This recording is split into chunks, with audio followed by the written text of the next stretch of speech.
bienvenidos, bienvenidas. Muchas gracias por acercarte a esta actividad que pensamos con el museo y desde la que tiene que ver con presentar un libro y presentar una muestra de arte que bueno, tiene que ver con nuestras raíces. Yo, antes de eso, había pensado en este fragmento que cuando lo leí por primera vez me impactó un montón y se los quiero compartir. Es un fragmento breve de uno de los libros de historia del pueblo y dice así: era el mes de marzo de 1916. Acababa de morir en Nueva York Yolema Leijen, y el profundo dolor que causó en el pueblo la pérdida del gran escritor que amaban, que había pintado como nadie las alegrías y las penas y las costumbres de la vida judía, buscaba expresarse de alguna manera. Y se concretó en un funeral cívico en memoria de Yolema Leijen que debía realizarse en la plaza, lo que había de ser la plaza, que entonces era apenas el solar de una manzana que le estaba destinado, y al que asistió en masa la población. Fue un acto trilingüe, con 4 oradores que exaltaron la figura del escritor en idiomas distintos, pero con una misma e intensa emoción. Hablaron León Dimerstein y Gregorio Schmier en castellano, Manuel Beiser en yiddish y Moisés Verbitsky en ruso. Honrar a Yolema Leijen en la plaza pública. He aquí el retrato de una localidad y de una época. Si hubiéramos elegido un símbolo de lo que en Rivera fue, al mismo tiempo, expresión de la vida judía y afán de elevación espiritual, ninguno nos parecería mejor. No lo hemos elegido al azar, porque un pueblo que sabe rendir tributo multitudinario a sus artistas y a sus voceros, se honra y a la par se define a sí mismo. A mí me gusta mucho ese fragmento porque me lleva a un Rivera en sus raíces, donde siempre le importó como mucho la actividad de los escritores, de los artistas, un pueblo que siempre se enorgulleció de su propia cultura y de su afán, ¿no? de poder estar conociendo qué es lo que se escribe, qué es lo que se plantea, qué es lo que se debate. Y bueno, yo creo que eso está presente en nuestro pueblo desde sus raíces y por supuesto desde el museo. La idea es que eso perdure con su actualidad. Entonces, por esa razón nos honra, y del Centro Cultural, perfecto también. El Centro Cultural, de hecho, es una institución que hoy está por cumplir 100 años, este mes, justamente a fin de mes. Y bueno, que tiene que ver, tiene una presencia histórica y es una institución que expresa también la fuerza que tiene la cultura en nuestra localidad. Y bueno, un poco le damos la bienvenida a Guillermo Bluberman. Es un investigador, alguien que investigó a partir de buscar las raíces de su propia familia, y buscando las raíces de su propia familia encontró las raíces de un proceso de colonización judía en Argentina que obviamente nos incluye porque somos parte de una historia grande que sucedió acá en Argentina con la inmigración judía. Así que bueno, un orgullo que estés acá y bueno, bienvenido y te doy la palabra. Bueno, muchas gracias. Gracias por la invitación. La verdad es que tenía ganas de conocer Rivera hace bastante tiempo. Siempre se postergaba porque de las colonias es como las que quedan más lejitos, ¿no? Hacia el sur. Y las del norte quedan camino a casa, así que las visitaba más seguido hacia Corrientes. Lo que quiero presentarles es lo que presenté esta semana en la Feria del Libro, que incluye los 2 libros que publiqué el año pasado, que son 2 libros que cuentan una travesía, cuentan un éxodo desde la Rusia zarista hacia la Argentina de la esperanza. Quiero rendir homenaje a escritores de mi familia, entre ellos Isaac Asimov, mi abuelo Pedro, tías, Matilde y Clara, mi primo Quique Brugerman, y el muy conocido César Tiempo, que dijo: yo nací en Dniepropetrovsk, no me importan los desaires con que me trata la suerte, argentino hasta la muerte, yo nací en Dniepropetrovsk. Entonces, el primer libro se llama El libro que nos trajo.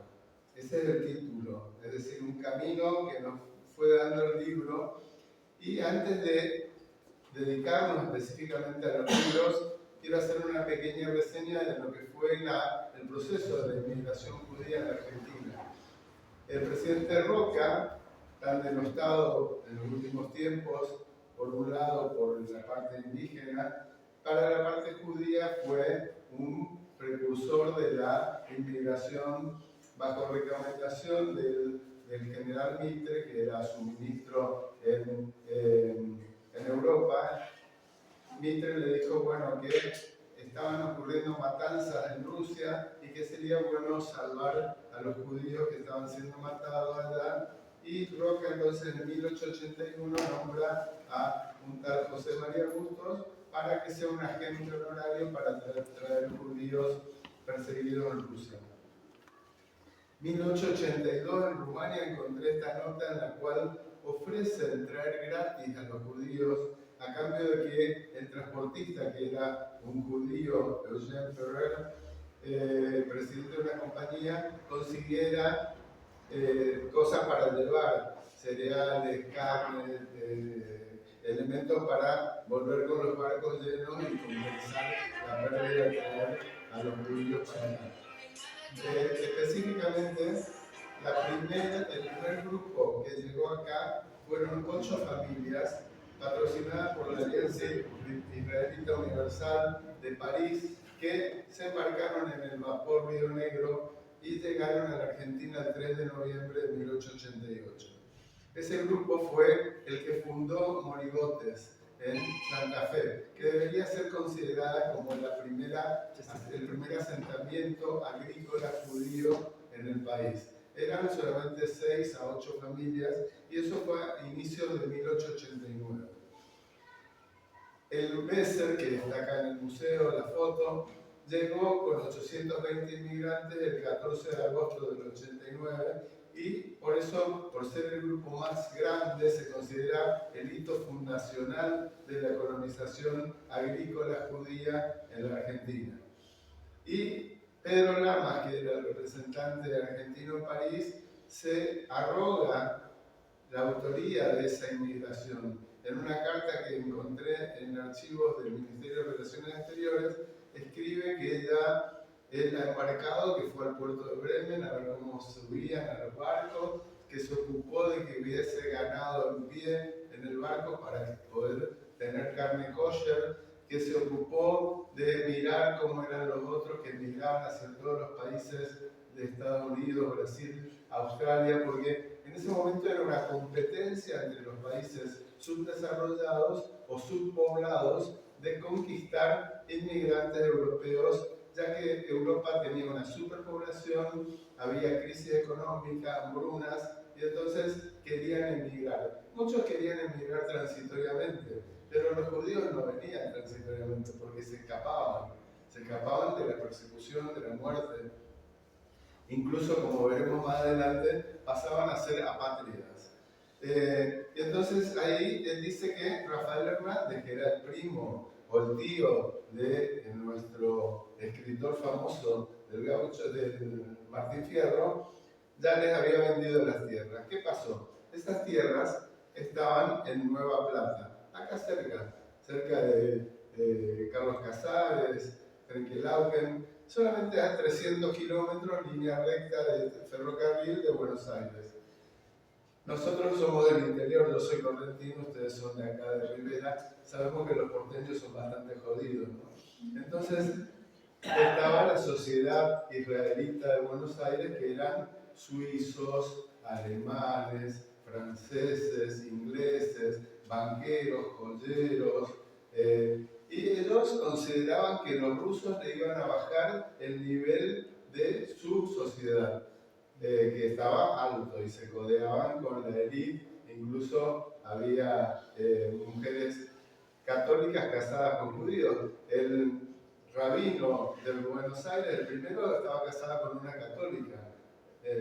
Entonces, lo que consiguieron es, le hablaron a Hernández y le dijeron, decirle que ya vendiste las tierras, que el precio subió, cualquier cuento, y hablaron también al mismo tiempo con Palacio, que era el abogado de la CIA, que era esa asociación. Y y le dijeron venderles campos a 600 kilómetros con 3 cambios de trenes y de estaciones para que no vengan para acá y se nos instalen en Buenos Aires. Eso es todo una cosa que yo investigué y la encontré, que nadie la dice y que muchos lo van a negar, pero bueno, yo como correntino y ustedes como gente del interior van a saber que pudo ser muy posible. Entonces llegan a Palacio. Palacio era una estación que sigue estando ahí y en ese momento aparece la figura del que yo considero el padre intelectual de la colonización judía en Argentina, que va a ser motivo de mi tercer o cuarto libro, que ya está casi terminado, que es un doctor, Paul Wilhelm Lowenthal. Como se llamaba Guillermo y era médico, me atrajo esta figura y empecé a investigar, incluso tomé contacto con descendientes de su familia en Europa, los visité en Francia y en Marruecos, y él fue el primer director general de la ICA en la Argentina. ¿Qué pasa? Él viene contratado por Lamas, porque era masón, y Lamas también era judío, pero no observante, alemán, y le dice, ya que vas a la Argentina, fíjate cómo están los judíos que embarqué en Bremen hace 15 días. Recorre y va viendo todas las colonias, pasa por colonias de Santa Fe, de Entre Ríos. Él tenía que elaborar un informe para el Ministerio de Relaciones Exteriores, en el cual alabara las ventajas de la Argentina como lugar de inmigración para atraer más inmigrantes, sobre todo inmigrantes de Europa del Norte y Alemania, Países Bálticos, Holanda, Bélgica, porque los españoles y los italianos venían solos. Ellos querían conquistar gente para que la famosa mezcla de razas se eleve el nivel de la raza argentina que se estaba creando. Así fue que pasó el país de tener 1 millón de habitantes a tener 4 en solamente 6 o 7 años. Pero, ¿qué pasa? Lowenthal, cuando vuelve de estar en las colonias de Corrientes y las colonias del Chaco, toma el tren y se va a Palacio a ver cómo estaba esta gente que había llegado unos días antes. Y se encuentra que había, el 23 de octubre de 1888, se encuentra con 500 inmigrantes que no tenían para comer, 61 chicos ya habían muerto, y por peste y por falta de comida, fundamentalmente también por un choque de culturas. Palacio se comprometió a darle vacas, entonces, como comida y darle harina. Las vacas le entregaban a vaca, el matarife judío sacrificaba la vaca y descartaba la parte que no era kosher. Y Palacio decía, me están cargando, yo les doy una vaca y comen 2/3 y tiran el resto. Además, llegaron justo en las altas fiestas, que son 3 semanas de rezo constante. Y estaban todo el tiempo rezando. Dicen, me mandaron un clavo acá, no trabajan, me tiran la comida. Entonces hubo un conflicto de culturas ahí, hasta que llegó Lowenthal, se reunió con el doctor Palacio, le hizo entender cómo eran las cosas.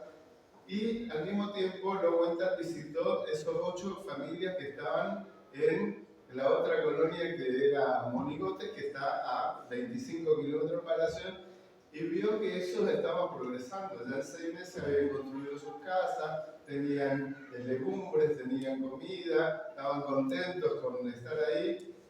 Cuando se encuentra con que se murieron 65 chicos, le dice, si quieren, hablo con el ministro, mañana mismo los mandamos de vuelta para Rusia.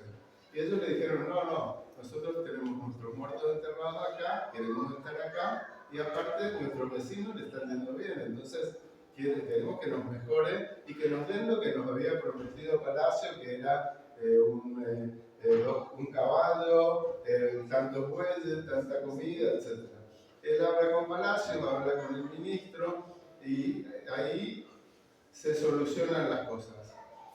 Y en el barco de vuelta, que tardaba unos 20 días, Lowenthal redacta un proyecto de colonización para la Argentina para llevárselo al rabino Sadok Khan, que era el rabino de París.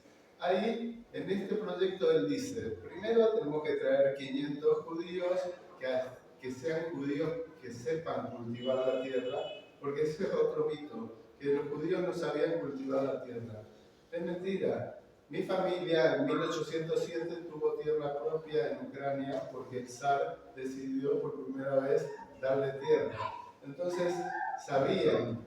Lo que pasa es que sabían cultivar tierra de Ucrania, que era una tierra muchas veces por siglos cultivada. No sabían cultivar tierra acá, que no la habían cultivado nunca, eran tierras incultas. Entonces, ese es otro problema que surgió después.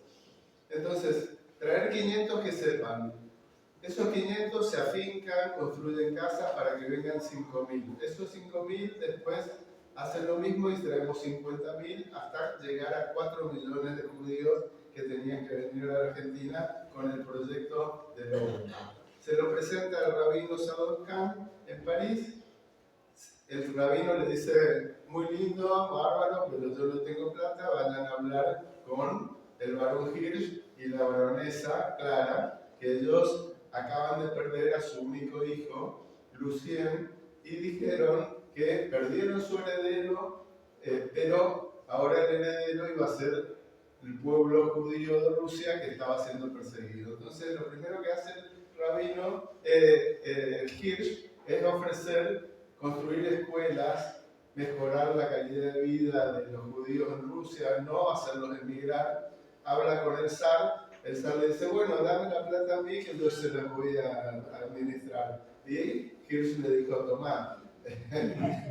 Entonces, lo que hicieron fue, cuando Hirsch se entera de este proyecto, le gustó la idea, peleó un poco con Herzl, que se los quería llevar para Israel y para la creación del Estado de Israel, y cuando los judíos del Basel van a Berlín a preguntarle al rabino, ¿podemos ir a la Argentina en vez de ir a Israel, a Eretz Israel? El rabino le dijo, así como la A lleva a la Z, la Argentina va a llevarlos a Sion. Y eso se comprobó con los años, ya que muchos de los que vinieron acá y sus descendientes terminaron reemigrando a Israel, como un tercio de mi familia. Entonces, convence al barón Hirsch, el barón Hirsch lo contrata, había muchísimo dinero de por medio. Imagínense que traer 4 millones de personas significaba que el barón Hirsch era el hombre más rico del mundo en ese momento. Le prestaba plata incluso al príncipe de Gales para que jueguen los caballos, etc. Y al principio, cuando llega acá, Lowenthal empieza a acomodarse, a averiguar para comprar tierras, firma un convenio para comprar la provincia del Chaco, pagan ese convenio, que después se los voy a mostrar, y ese convenio después el Senado lo revierte y lo voltea, por un problema de antisemitismo que la prensa y otros medios empiezan una campaña antisemita. Pero, ¿qué pasó? Hirsch, en 1891-1892 se desata una ola de pogroms en el Imperio Ruso, lo que hace que muchos huyan hacia la frontera con Alemania y otros huyan a Estambul. Y ahí Hirsch trata de negociar con el emir de Estambul, que era amigo de él, porque Hirsch se volvió millonario construyendo el tren de París a Estambul. Entonces le dice, le alquilo las tierras de los costados del tren para que estén ahí los judíos hasta que yo prepare todo en la Argentina y los pueda llevar. Y ahí le cortaron el rostro y le dijeron que no. Entonces no tuvo mejor idea que subirlos al vapor Pampa y traerlos para acá a los 4 meses de que había llegado Lowenthal, que no había comprado tierra, no había preparado las casas, no había contratado personal ni nada. Y empezó una inmigración muy caótica con muchos problemas que ustedes pueden leer en todos los libros que relatan los primeros inmigrantes. Los del Pampa fueron a parar a Mar del Sur, al Hotel Boulevard Atlantic, que era un hotel 5 estrellas que no se había inaugurado todavía, a esperar el tiempo para que puedan ir a las colonias que estaban comprando en Entre Ríos. ¿Qué pasa? Cuando llegan los del Pampa, habían tenido una tormenta infernal en el Mediterráneo. Se les cayó el mástil sobre un tal Kaplan que murió en el barco y no querían subirse a un barco ni aunque los obliguen. Los llevaron a un viñedo de Rothschild cerca de Burdeos, los tuvieron ahí 15 o 20 días hasta que dijeron, bueno, los vamos a llevar por tierra a la Argentina. Vengan acá, suban a este barco que cruza acá el canal hasta Inglaterra y de ahí y ahí los mandaron para acá 20 días en barco y cuando llegaron acá, llegan al hotel de inmigrantes. Llegan al hotel de inmigrantes y le dicen, ¿hay comida kosher? Sí. A ver la cocina y estaban cocinando cerdo al lado de la carne kosher. Las mujeres hicieron un escándalo, hubo una rebelión y cuando Hirsch se entera de esa rebelión dice, metelos en un barco de vuelta y mandalos por Europa, esos desagradecidos, porque Hirsch era un banquero, era 1 más 1, 2 y no se iba de ahí.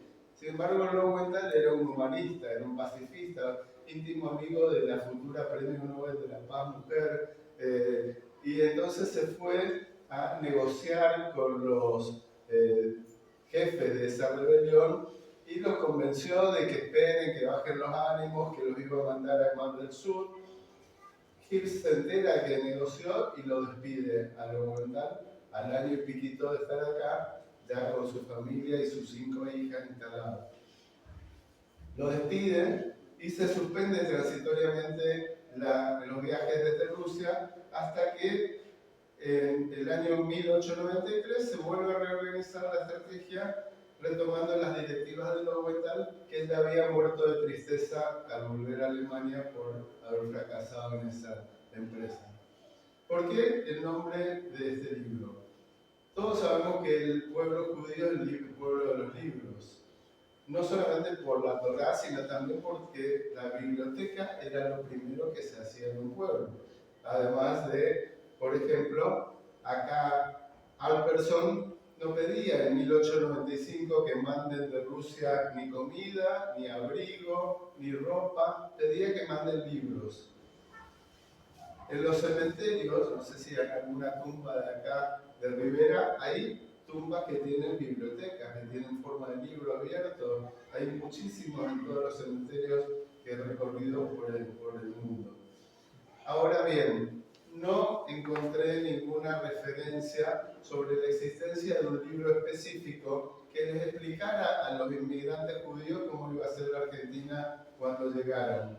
Sin embargo, había una guía del inmigrante para el italiano, otra para el español, otra para el inglés, otra para el francés, que siguen existiendo. Sin embargo, para el judío no existía. En otro aspecto también escuchamos que nos trajeron los barcos, que llegamos de los barcos, que descendemos de los barcos, cosa que también creó algunos problemas, pero realmente yo creo que descendemos de este libro. Venimos por este libro que les convenció a nuestros familiares a venir al país de la esperanza en 1894, que fue cuando llegó mi familia. Y creo que influyó en forma categórica para que ellos vengan a instalarse acá y que sin este libro que escribió un tal Jakob Jedwabnik en Varsovia en 1893, un año antes de que venga mi familia, nosotros no estaríamos hoy acá y algunos de ustedes tampoco. ¿Cómo es la historia del hallazgo de este libro? En mayo del 19 estábamos paseando con Mónica en una excursión por países bálticos y en Białystok el guía Tomasz Wisniewski, que es un católico que se dedica a armar el Museo Judío de Białystok, saca del bolsillo este librito, un folleto de 120 páginas donde dice, bueno, yo soy de Argentina porque tenía este libro que tengo en mi biblioteca y yo me le tiré de cabeza y le digo, a ver, mostrame. Y empiezo a mirar y cuando veo la foto de Hirsch, yo no entiendo Yiddish, veo la foto de Hirsch, veo el año 1893, veo el mapa de Argentina, la tapa que dice Argentina y sus colonias, se lo saqué de la mano, las 3 horas que duró el tour estuve apalabrándolo hasta que lo convencí de que me lo regalaron. Entonces lo traigo a la Argentina, lo llevo a la Fundación Ivo, que es la fundación que se ocupa del mantenimiento del idioma yiddish en el mundo, que cumple este año 100 años como la biblioteca de acá. Y el director en ese momento, Abraham, lo toma en sus manos y me dice, este libro lo teníamos en la biblioteca y el único ejemplar se destruyó en la explosión de la AMIA. Entonces fue algo muy emotivo para mí porque aparte perdí a 2 primas ahí en esa explosión y nos dedicamos a editar ese libro. Vino la pandemia de por medio, con todo lo que trajo, conseguí un muy buen editor, Gabriel Rosenson, las 2 traductoras del Ivo, Nehama y su hija Silvia Hansen, que es la directora del Ivo, un muy buen corrector, y lo pudimos imprimir en el año pasado, editar.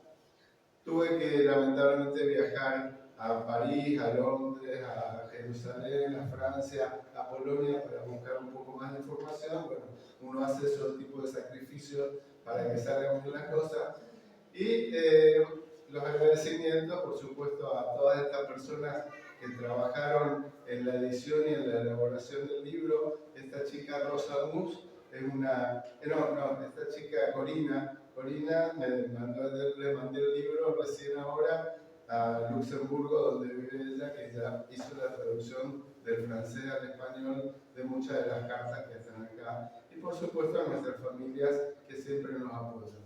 El libro consta de 9 capítulos. Hoy fue una gran emoción ver que el libro forma parte de la exposición del Museo de Rivera. Realmente me llena de orgullo haber contribuido con esta semillita para este hermoso logro que los felicito por haber alcanzado la creación del Museo de Rivera este año. Tenía ganas de venir a la inauguración, pero bueno, a veces uno quiere y no, se pasan otras cosas. Uno de los capítulos lo escribe este investigador polaco que estudió todas las guías de turismo, entre comillas, para los inmigrantes. Edgardo Zabrowski escribe un capítulo sobre si fue un éxito o un fracaso el proyecto de Barón Hill. El otro capítulo es este, de Israel en el Chaco. El presidente Carlos Pellegrini y su cuñado Martín Meyer, que después fue gobernador de facto de la provincia de Buenos Aires, Martín Meyer era judío. Entonces, a través de él consiguieron que se firme este convenio en el cual el Barón Hirsch compraba la provincia del Chaco, que estaba en venta, y con eso se pagaba la deuda externa de la Argentina, con 100.000 pesos oro, alcanzaba para salvar la deuda externa. El contrato fue una copia del contrato que hicieron los alemanes del Volga y los galeses del Chubut, en el cual decía que ellos podían mantener la religión, que podían tener su propia policía, que podían mantener el idioma, y siempre que respeten al país y enseñen también el español y todo y se respeten los símbolos patrios y no quiere hacer un país aparte. Pero tanto a los galeses como a los alemanes del Volga no salió nadie a tirar de tierra. Sin embargo, contra los judíos, la prensa sacó un pajín que era semanalmente, que se llamaba La Bolsa, que era un pajín antisemita en el cual se cuenta lo de siempre, que los judíos nos queremos apoderar del mundo y que somos los dueños de la plata, etc. Acá, en estos QRs, uno mirando puede acceder al material original de este libro. En este diario español, en 1891, en octubre, sale que Hirsch había comprado la provincia del Chaco y que esos terrenos iban a ser para colonias judías. En este otro, que es de la misma época, el 8 de enero del 91, de Huesca, sale también que compró y que quiere llevar 500.000 judíos a la Argentina con una inversión de 80 millones de francos. que era una fortuna incalculable. Y en esta misma nota coinciden los dos motivos por que vinieron dos partes de mi familia. Mi parte judía vino por el Barón Hirsch y mi parte católica por la filoxera. La filoxera fue una plaga de la uva que hizo que mi familia, que eran viñateros en el sur de Francia, tuviera que arrancar todos los viñedos, se quedaron sin sustento y se tomaron un barco para acá en 1880. Entonces justo coinciden las dos en la misma hoja. Este es el diagrama del libro. Van a encontrar en una página el original, facsímil, y enfrente, tratando de imitar un poco todos los firuletes, el texto en castellano. Es importante escuchar lo que era el prólogo de la primera edición. Dice: entre nuestros hermanitos, especialmente en los últimos tiempos, algo comenzó a agitarse. Surgió algo novedoso y efervescente. Se oyó un rumor, y este sonido, con miles de reverberaciones, se fue esparciendo por todos los rincones de la tierra, donde nuestros hermanos de Israel se hallan dispersos y diseminados. Resuena por donde uno vaya, hacia donde uno se vuelva, tanto en los hogares como en las calles, tanto durante las fiestas como en los momentos de duelo, tanto entre individuos como en grupos, entre la inteligencia y entre las masas populares. En una palabra, suena aquí y allá y en todas partes. Por ese motivo se formaron varios grupos de personas y cada uno quiere atribuirle a ese rumor un significado diferente. Cada uno entiende el rumor de distinta manera. Pero hay algo que todos coinciden, es decir, todos saben que algo se está gestando, algo está surgiendo. Argentina, Argentina. Ese era el sonido que durante más de un año dominó y avasalló nuestros oídos. Pero lamentablemente existen muy pocas personas que puedan darnos información sobre Argentina. La revista israelita de Varsovia comentó acertadamente que mientras Moisés conducía a los hebreos por el desierto con la esperanza de hacerlos llegar a la tierra que emana leche y miel, se habló mucho menos acerca de aquel país de lo que hoy se habla sobre Argentina. Y como era de esperar, ahora la palabra mágica Argentina está en boca de todo el mundo. ¿Pero qué es? ¿Cuándo, cómo y durante cuánto tiempo habrá que esperarlo? Y la cuestión más importante, ¿será de utilidad o no? Estimados lectores, debemos preguntarnos qué es ese rumor y qué significa.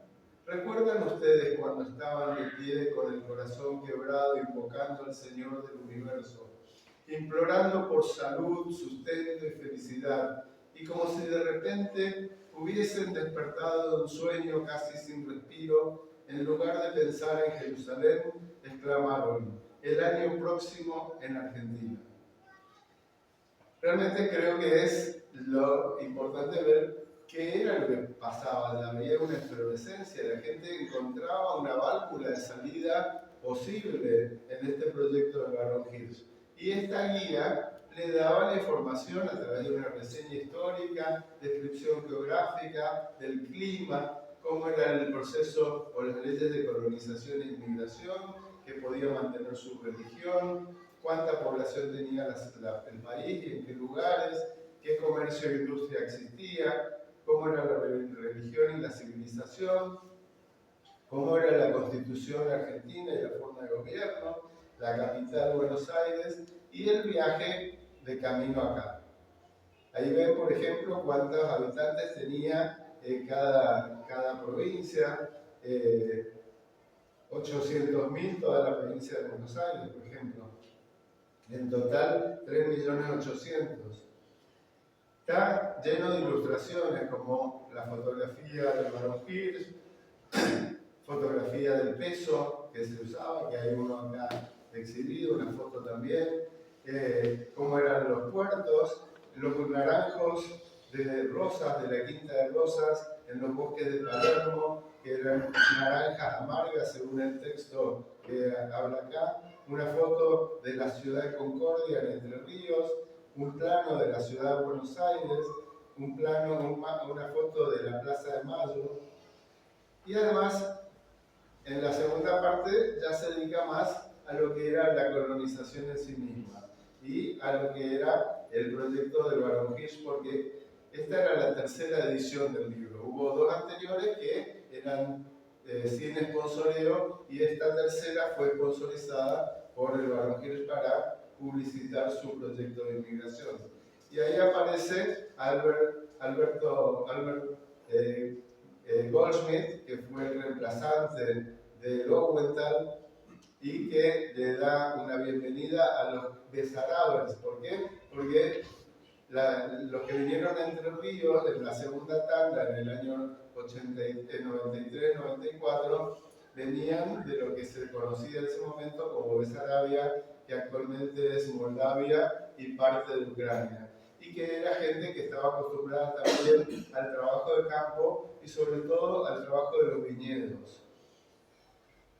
Y por primera vez conocemos una foto del señor Feinberg, que era el único investido por Hirsch como representante plenipotenciario para elegir a los que vendrían a la Argentina. Hay unas palabras formales que les dan, al final dice: ustedes están preparados para la travesía. No olviden dejar en sus casas, junto con los harapos viejos, que no llevarán en este viaje, todos vuestros hábitos inadecuados y odiosas costumbres. Alejen de ustedes la inclinación al comercio que los envilece. Libérense de la falta de orden y limpieza. Olvídense de desatender las demandas de los administradores. No incurran en el desacato con quienes están por encima de ustedes, y no se falten el respeto entre ustedes mismos a fin de evitar situaciones desagradables. Esto demuestra que consideraban a los rusos como una clase inferior, como sucios, como gente que no le gustaba el trabajo, como gente que le gustaban las peleas, etc. Esta fue la tirada que se hizo en Varsovia, ahí está la calle donde estaba la imprenta, y este libro inspiró acá a nuestro amigo José a colocarlo en su película que está trabajando tan afanosamente de dibujitos animados, colocando la foto del libro arriba del escritorio en la casa del personaje que teóricamente lo leyó antes de decidir viajar a la Argentina, cosa que agradezco a José por haberlo incluido. Bueno, ahí terminamos con el primer libro. ¿Quieren hacer una pregunta? Mientras tomo agua.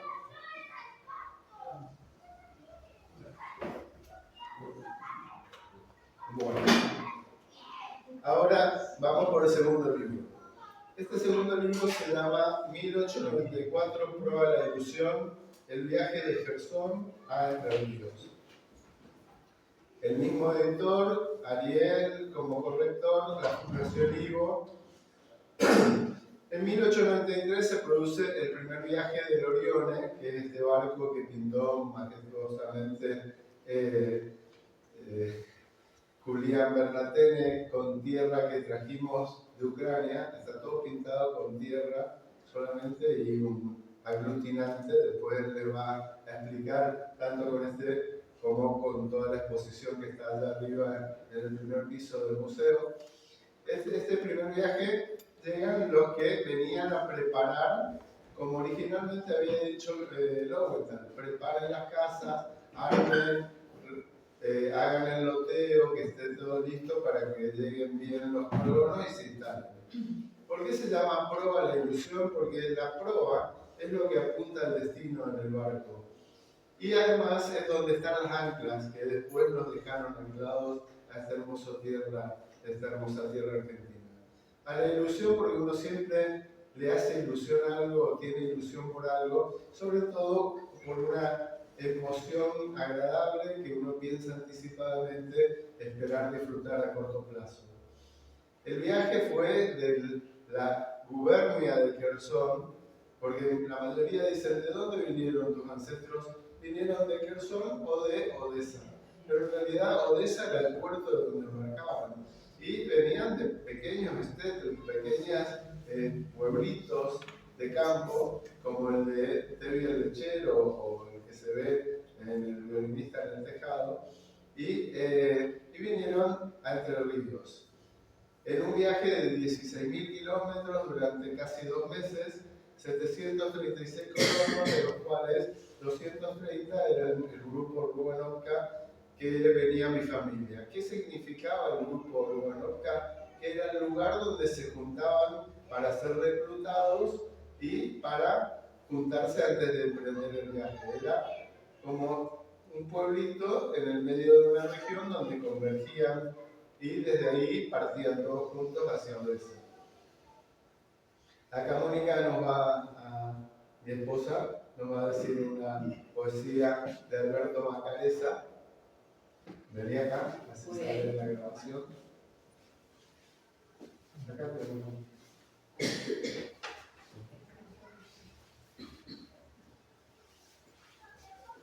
La Virgen de América mostrábase al orden, con toda la savia que lucía sus senos, y el otro milagro de todos los rumbos, en frágiles barcos vinieron. Los vástagos fuertes de Génova brava, los vascos pizarros, los rudos gallegos, los albos ingleses, los árabes tristes, los francos, los suizos, los rusos, los griegos. Aquí se mezclaron sus hondos afanes, sus bellos amores, sus nobles esfuerzos. Y esta es Buenos Aires, esta es Buenos Aires. El metro de 12 lo voy repitiendo. Crisol de razas, concierto de voces, colmena de almas y enjambre de sueños. Por eso, en mi vaga y lejana añoranza de niño andariego, yo quiero evocarte, paseo de julio, y quiero cantarte, oh Puerto Madero. La vieja Recoba se pobló de gente, de todas las castas y de todos los credos. Aba, Nagilaba, Nagilaba, Nagilaba. Gracias.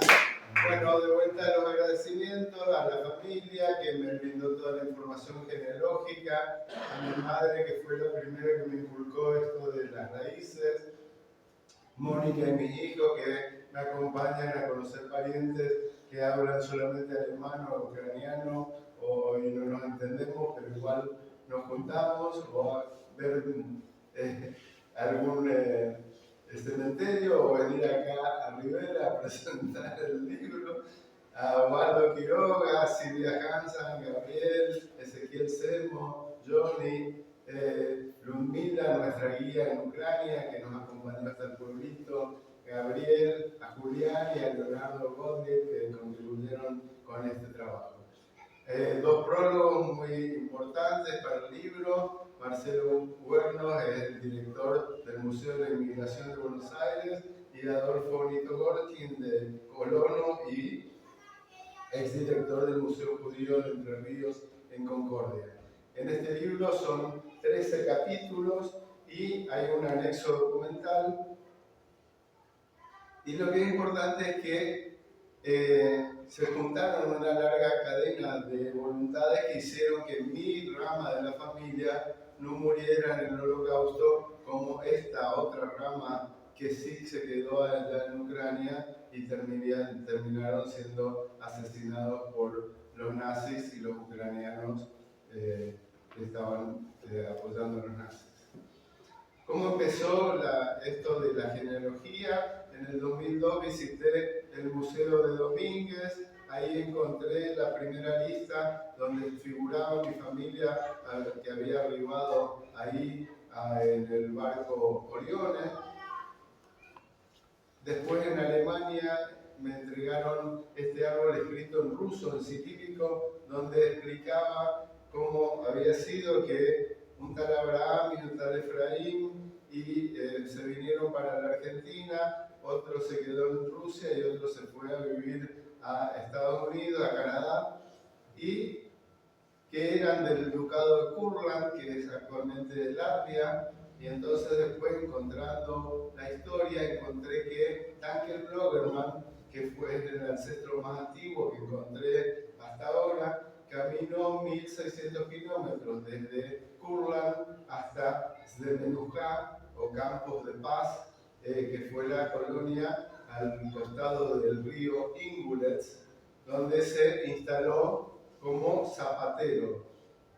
Visitamos esta colonia, vimos la sinagoga donde iba mi familia, esta es una foto, estaba ahí toda una serie de colonias agrícolas, porque Rusia había ganado Ucrania en la guerra contra los turcos, pero estaba sin población y tenía miedo de que los turcos la recuperaran. Entonces convencieron a los alemanes del Volga, a los alemanes en realidad, de que se instalaran en el Volga, diciéndoles les vamos a respetar la religión, vamos a respetar el idioma, etc. Cuando se muere la zarina Catalina, que era alemana y que los había convencido, el que sigue le dice, no, usted ahora se tiene que convertir en ruso y no sé qué, no sé cuánto.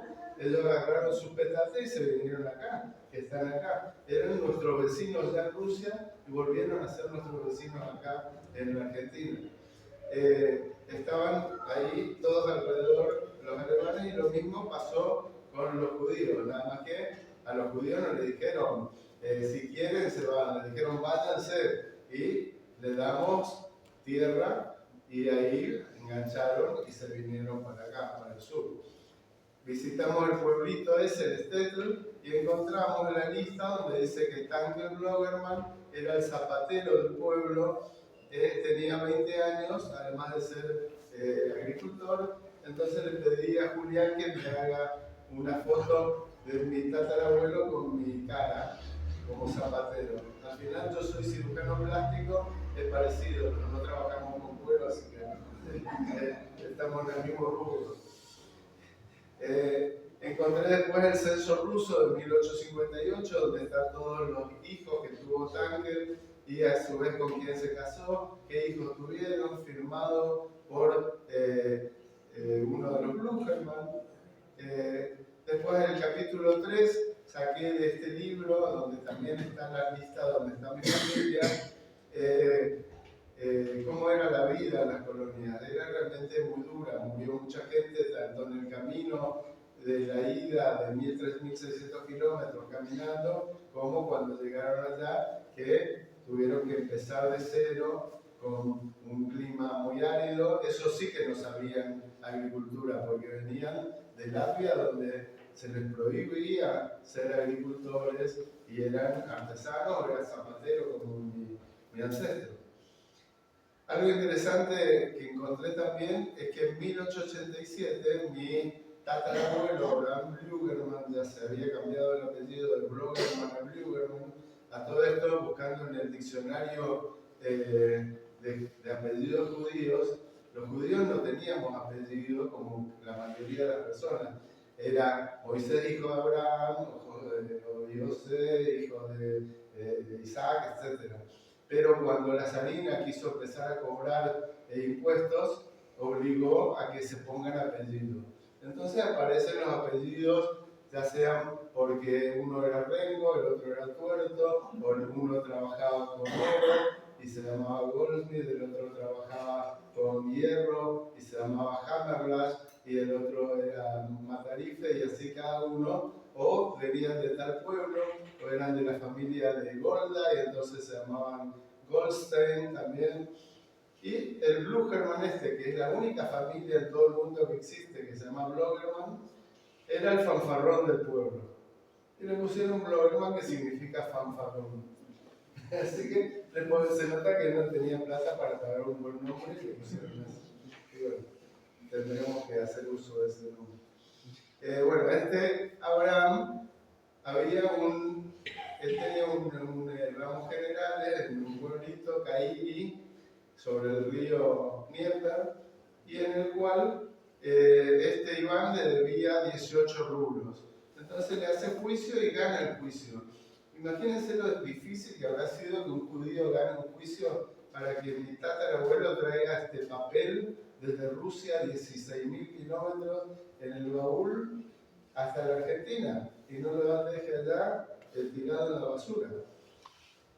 Y dice un poema y llegará un día cuando un bisnieto y un nieto leerán el arduo y amargo relato de tus tormentos y el camino que empapaste incesantemente con tus lágrimas. El camino que tuviste que recorrer lo cubrirán y lo adornarán con céspedes y flores, flores brillantes que darán un fragante olor. Acá está el árbol de mis primeras generaciones que nacieron en Ucrania. Daniel nació ahí en Kurland en 1790 aproximadamente y tuvo 3 hijos varones, que son los que sabemos, porque eso es otra cosa que tiene la genealogía. Las mujeres perdían su apellido al casarse, entonces es imposible saber si tuvo hijas mujeres. Recién en la otra generación pude encontrar alguna mujer como Raquel por las partidas de nacimiento. Esta es la segunda generación que nació en Rusia. Mark, que era el primogénito, tuvo mayor herencia y se quedó allá y era un industrial o un comerciante que tenía un buen pasar, entonces no quería emigrar. Abraham y Efraín se vinieron para la Argentina, eran bastante religiosos, tenían muchos hijos. La subdivisión de las tierras, como pasó acá también, cada vez eran más pequeñas las parcelas y cada vez era más difícil mantener familias con esas parcelas. Rachel vino, no se halló, como nos dicen a veces las empleadas domésticas, no me hallo, doctor, me vuelvo para Corrientes. Acá no se halló y se volvió para Rusia y después fue a parar a Canadá y a Estados Unidos. Y Isaac, que se fue directamente en 1906 para Canadá. Acá están los cuadros genealógicos de los 3 que vinieron para acá, con todos sus hijos. Una prima que también vino en el mismo barco.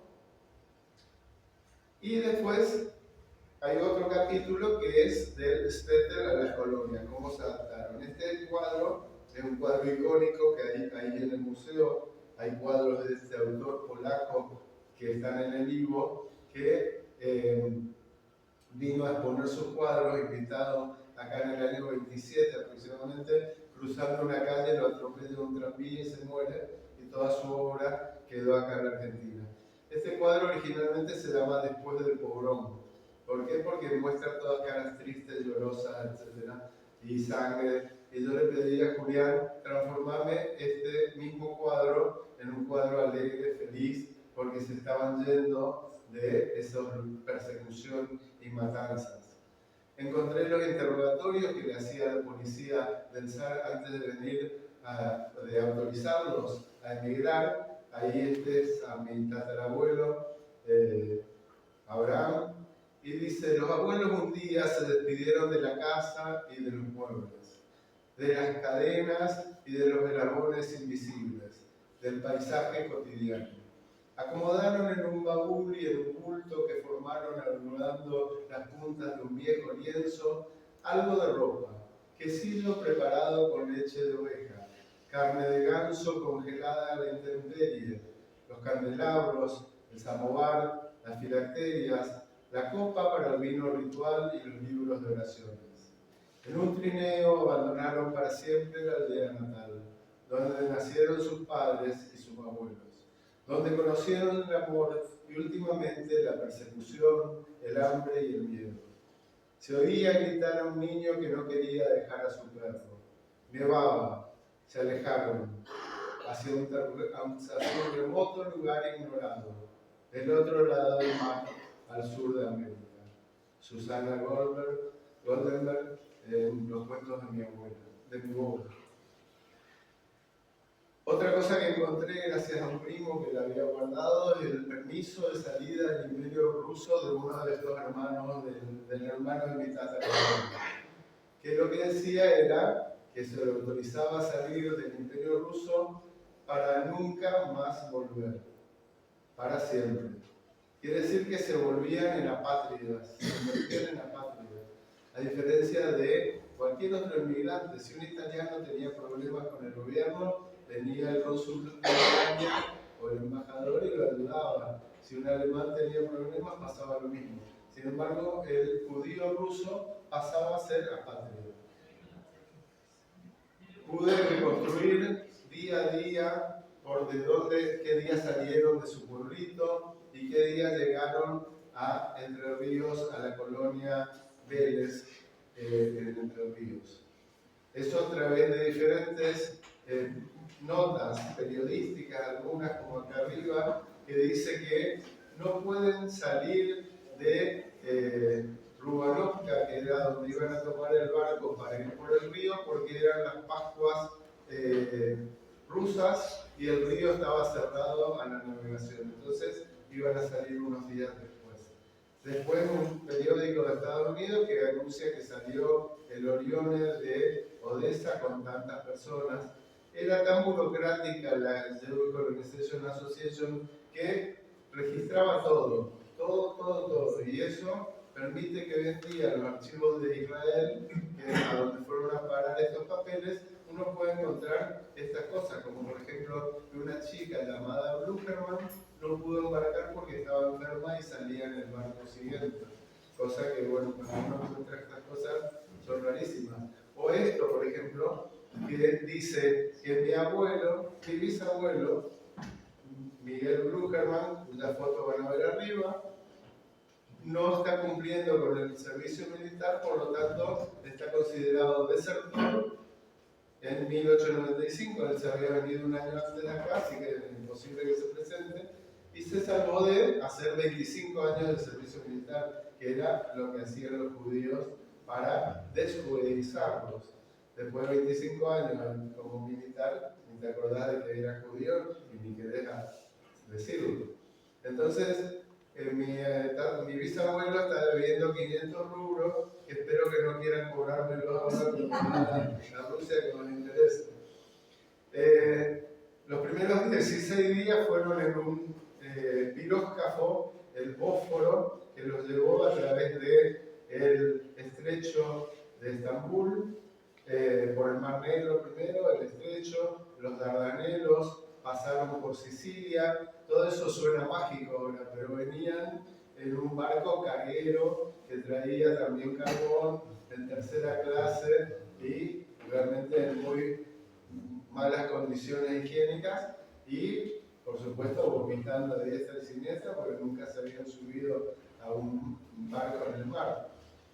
El barón Hirsch le mandó un telegrama que fue leído a bordo del barco, donde dice: ustedes tienen el privilegio de participar del proyecto de colonización agraria emprendido en la República Argentina.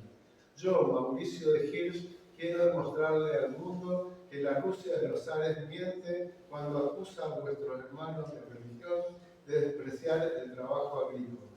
La verdad es que en Rusia les prohíben labrar la tierra. Ustedes pueden ser buenos labradores cuando les permitan trabajar y cuentan con los medios apropiados para ello. Hermanos míos, van hacia un país hermoso, generoso, rico y fértil. Allí formarán vuestros hogares, tendrán tierras, viviendas y herramientas para labrar la tierra. Al llegar, no encontrarán todo listo. No se desalienten por ello. Los despido con las mejores palabras. Paz y libertad, firmado Mauricio de Hirsch. David Feinberg les dijo también en el barco: vosotros, como decía Patos, sois pioneros. El fundamento de esta empresa del barón Hirsch. Aceptaréis un compromiso con respecto al pueblo judío en su totalidad. Miles de hermanos necesitados esperan con expectación vuestro establecimiento exitoso para seguir el ejemplo. Echad a esas aguas vuestras mezquindades, tened un feliz viaje y no os irritéis durante la travesía. Manteneos serenos, mostrad al mundo un rostro bello, como gente civilizada que mereció ser escogida para esta misión. Haremos y escucharemos, resonó la voz del grupo, y envuelto en el sonido de bendiciones mutuas, el barco empezó a deslizarse mar adentro. Esta es la lista de salida desde Odessa, donde está toda mi familia enumerada. En Génova cambiaron de barco, se subieron al Orione hasta Barcelona, pasaron por el estrecho de Gibraltar, cruzaron hasta Palmas. Acá está el diario La Vanguardia de Barcelona diciendo en el día que pasaba el barco por ahí, por si alguien quería subirse, no en tercera clase, por supuesto, como eran obligados a venir. Era obligatorio viajar en tercera clase para ser considerado un inmigrante y tener las ventajas de un inmigrante para la ley argentina. Llegaron a la nueva patria, pero en Buenos Aires no pisaron tierra, los pasaron del Orione a una barcaza que fue río arriba en un viaje que debería haber durado un día, duró 3 días, sin bebida, sin comida. Llegaron a Concepción del Uruguay, ahí los pasaron a un tren, en el tren hasta Basavilbaso, cambio de tren donde el jefe de la estación les regaló sal en demostración de bienvenida, otro tren hasta Villa Domínguez y desde ahí carretas hasta Villa Clara, donde estaba la colonia que les habían asignado, que se llamaba Colonia Vélez. Vélez es una transliteración de Bells, de la famosa canción Maistetele Bells, que es muy conocida. Ahora llegan y a los 4 días se desata una epidemia de tifus exantemático. Afortunadamente estaba el doctor Noé Yarcho, que era un médico ruso, cuñado de Sájarov, el famoso que hizo todo el proyecto de las ¿cómo se llama? Cooperativas. Cooperativas. Cooperativas agrícolas. Bueno, Yarcho empieza a atenderlos, el hospital se llena, era un hospitalito, un galpón, y lleva gente a su casa enferma. Cuando lleva gente a su casa, su hijito varón muere por la enfermedad, y ustedes pueden ver en esta foto el vacío que está del nene que murió. El artista de la foto realmente, y la cara de tristeza de la esposa de Yarcho. Después vinieron más contratiempos, la lluvia, la sequía, el granizo, las langostas, los conflictos con los gauchos, los conflictos con los administradores, que también eran ingleses, franceses o belgas, y no hablaban yiddish, y lo único que hablaban los rusos era yiddish, entonces tampoco se entendían y siempre los trataban mal. Se instalaron en una casa en Colonia Vélez, que ya la casa estaba construida, era de materiales, porque se había cumplido la historia que había pedido el Lowenthal. Se instalaron ahí y se convirtieron en gauchos judíos, como me los dibujó Julián.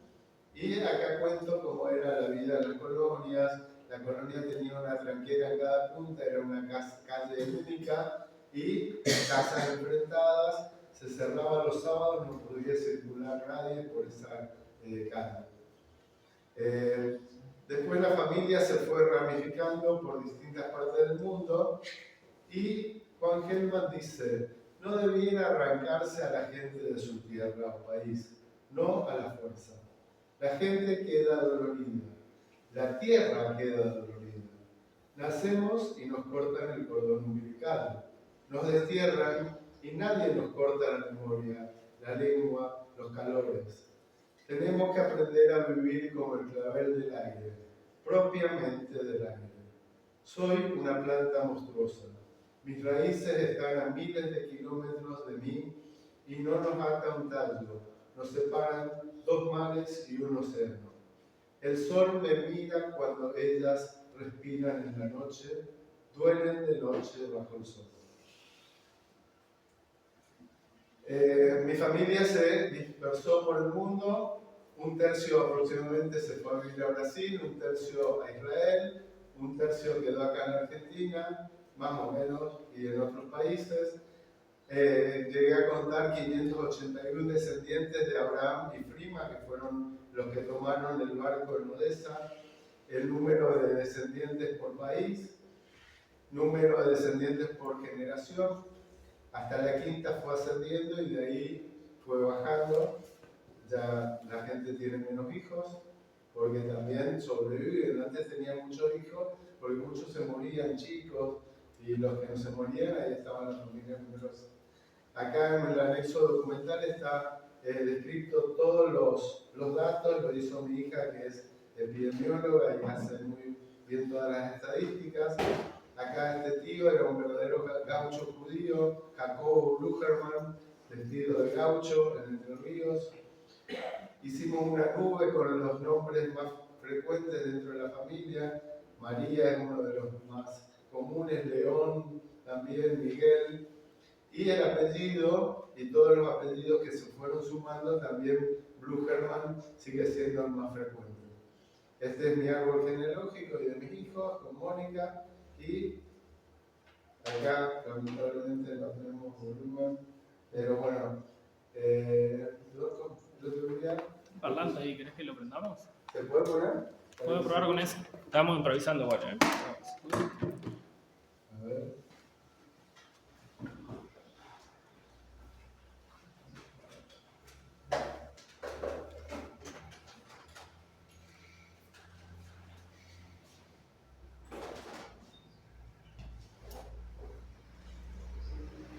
Raúl David fue paciente mío, entonces le pedí que me mande un saludo para la presentación del libro. Ahora, ¿va a aparecer? ¿Para que te conectemos el audio? Sincronizarlo. Ah, por Bluetooth. A ver si nos mandamos así. Ah, tenés el cable.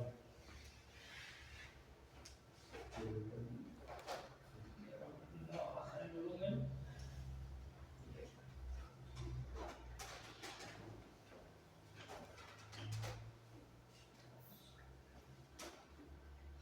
Para que ahí.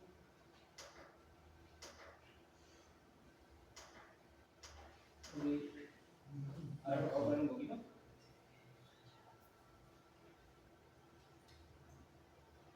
No. ¿Sí? Ahí está. Sí, ahí está.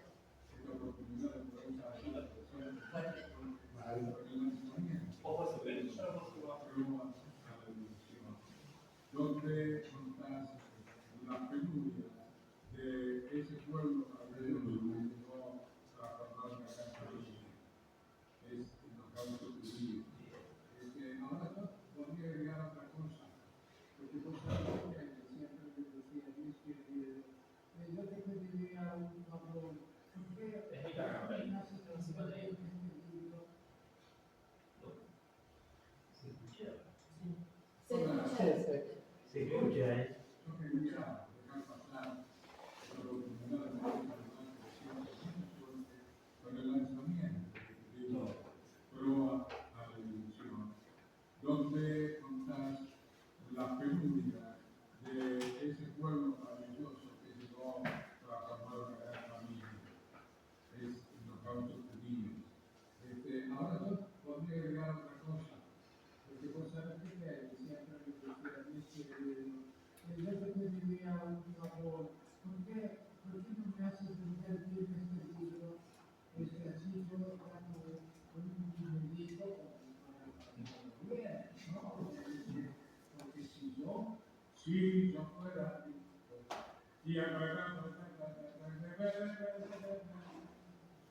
todo el día si no fuera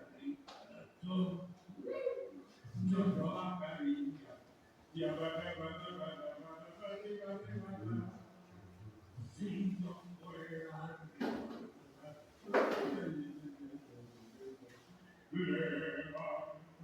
levantaría un castillo muy alto y hermoso donde viviría un rey con techos de oro y de cristal. Las escaleras muy altas los pisos forman postres de verano y la gloria de mi champán. Si yo fuera aquí, todo el día si no fuera Cristo de verdad, si no fuera predicando.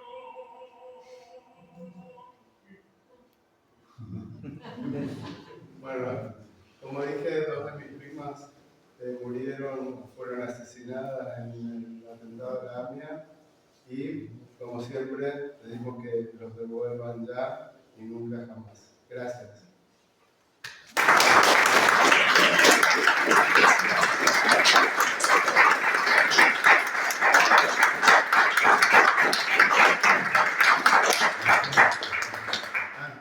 ¿Vos vas a leer lo de Gabriel?